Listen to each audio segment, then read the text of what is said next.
Today's statement about police and crime commissioners represents, in my view, a tinkering around the edges from a government which is failing on crime and policing.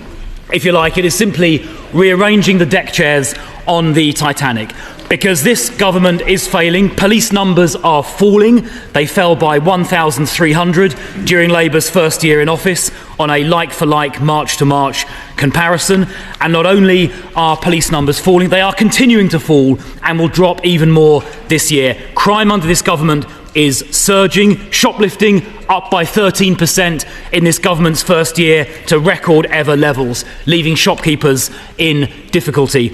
We have seen theft from the person going up by 5% and sexual offences going up by 9%. And if it isn't enough to see all of these crime types surging under this Labour government, the Shadow Home Secretary speaks of crime rates. I don't have to remind the House of his record and the former government's record when they were in office. They cut 20,000 police, recruited 20,000 police, so we now have a police workforce which is very new. Large quantities of our police workforce have only been in post for a couple of years.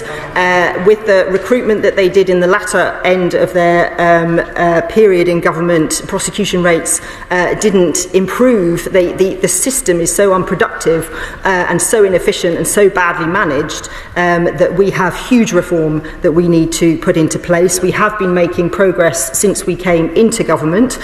Just a couple of weeks ago, we were able to announce that 18% fall in knife murders, for example, 60,000 knives off the streets since we came to power, 5% fall in knife crime. We are surging our neighbourhood policing capacity, which we know was absolutely decimated under the previous government. We will have 3,000 extra police in our neighbourhoods by next April. He asked questions about the evidence on mayoral success. I suggest he talks to the mayors and the deputy mayors responsible for police and crime.